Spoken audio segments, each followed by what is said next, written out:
Yasallaştırılmış korsanlık mı? OFAK, dolar ve küresel gücün gerçek yüzü. Savaş değişti, araçlar değişti. Dünya artık tanklarla değil, transferlerle yönetiliyor. Silahların yerini yaptırım listeleri aldı. Orduların yerini bankalar. Ve cepheler artık haritalarda değil, finansal sistemlerde kuruluyor. Bugünün savaşları görünmez. Ama etkileri son derece gerçek. İşte bu görünmeyen savaşın merkezinde bir kurum var. OFAK, Yabancı Varlıklar Kontrol Ofisi. OFAK nedir? Resmi tanım basit. Amerika Birleşik Devletleri Hazine Bakanlığı'na bağlı bir yaptırım kurumu. Ama gerçek bundan çok daha büyük. OFAK, ekonomik ambargolar uygular, kişi ve kurumları kara listeye alır, küresel finans sistemine erişimi keser. Kısacası OFAK, modern dünyanın ekonomik güç projeksiyonudur. Bir kurumdan fazlası, küresel etki mekanizması. OFAK yalnızca bir ofis değildir. Bir ülkenin ticaretini durdurabilir. Şirketlerini iflasa sürükleyebilir. Bankacılık sistemini kilitleyebilir. Ve bunu tek bir düğmeye basarak yapabilir. Listeye girmek yeterlidir. SDN listesi, modern çağın kara listesi. OFAK'ın en kritik aracı. SDN listesi yani Specially Designated Nationals. Bu listeye girenler için dünya fiilen kapanır. Varlıklar dondurulur, iş ilişkileri kesilir, dolar erişimi sıfırlanır. Bugün bir gerçek var. Dolar yoksa ticaret yok. Egemenlik meselesi. Kim kural koyuyor? OFAK'ın en tartışmalı yönü burasıdır. Yetkisini nereden alır? Ne Birleşmiş Milletler'den, ne Avrupa Birliği'nden, ne uluslararası hukuktan. Doğrudan Amerika Birleşik Devletleri'nden. Bu şu anlama gelir. Bir devlet kendi yasalarını dünyaya dayatır. Uluslararası hukuk mu yoksa güç hukuku mu? Teoride devletler eşittir. Pratikte ise değil. OFAK uygulamaları şunu gösteriyor. Güçlü olan kural koyar ve bu kural sınır tanımaz. Denizler, hukukun bittiği yer mi? İşin en kritik noktası burada başlar. Uluslararası sularda gemilere müdahale. Bu neyi hatırlatır? Korsanlığı. Ama artık adı farklı. Yaptırım denetimi, ambargo uygulaması, ulusal güvenlik. Aynı eylem, farklı isim. Modern müdahale, yeni nesil el koyma. Bugün bir gemiye el koymak için topa gerek yok. Bir OFAK kararı yeterlidir. Petrol taşımacılığı durdurulur, yükler bloke edilir, gemiler yönlendirilir ve tüm bunlar yasaldır. Peki bu nedir? Burada kritik soru ortaya çıkar. Bu hukuk mu? Yoksa yasallaştırılmış korsanlık mı? Korsanlığın evrimi. Eskiden korsanlar denizdeydi. Bugünse sistemin içinde. Eskiden gemilere saldırılırdı. Bugün bankalara.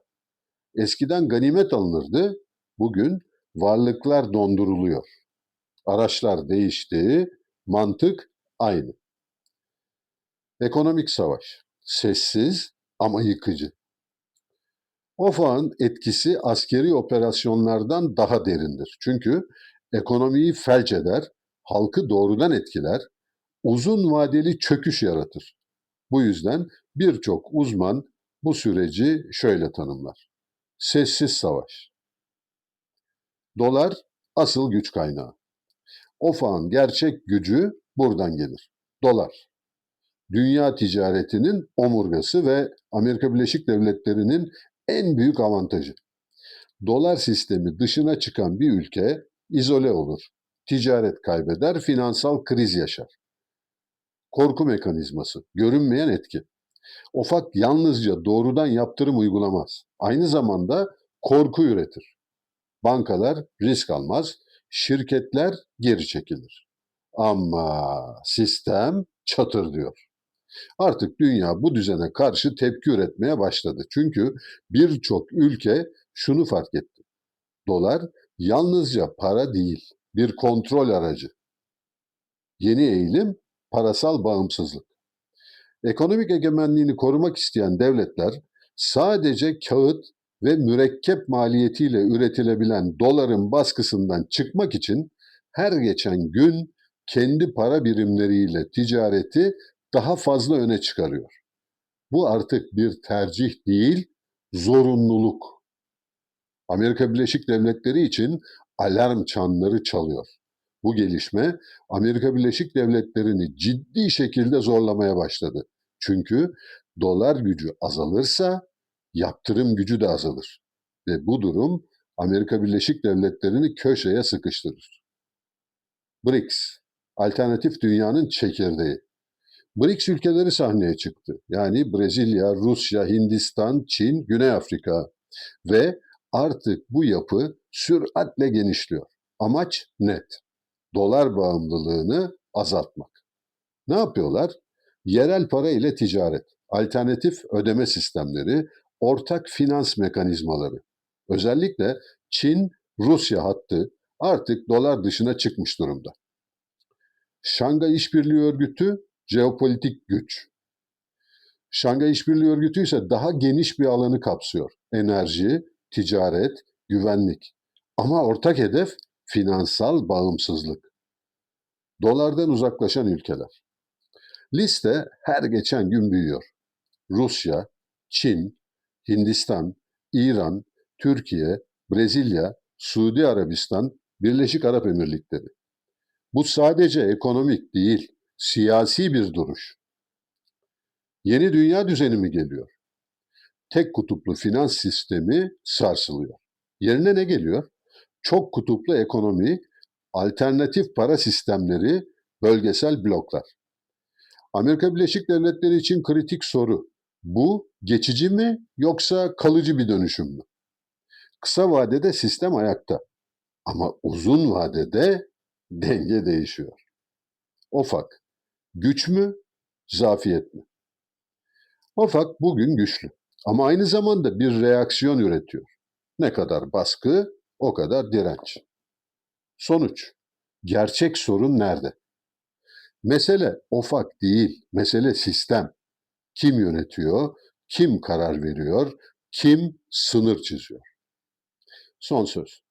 Dünya değişiyor. Güç artık görünmüyor ama etkisi hissediliyor. OFAK bu gücün en net örneği.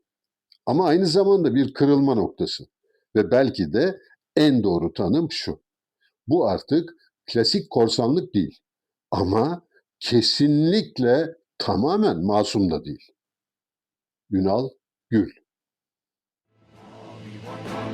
Rehberimiz ufuklara koşuyoruz. Yüreğimiz bayrak açtı. Ya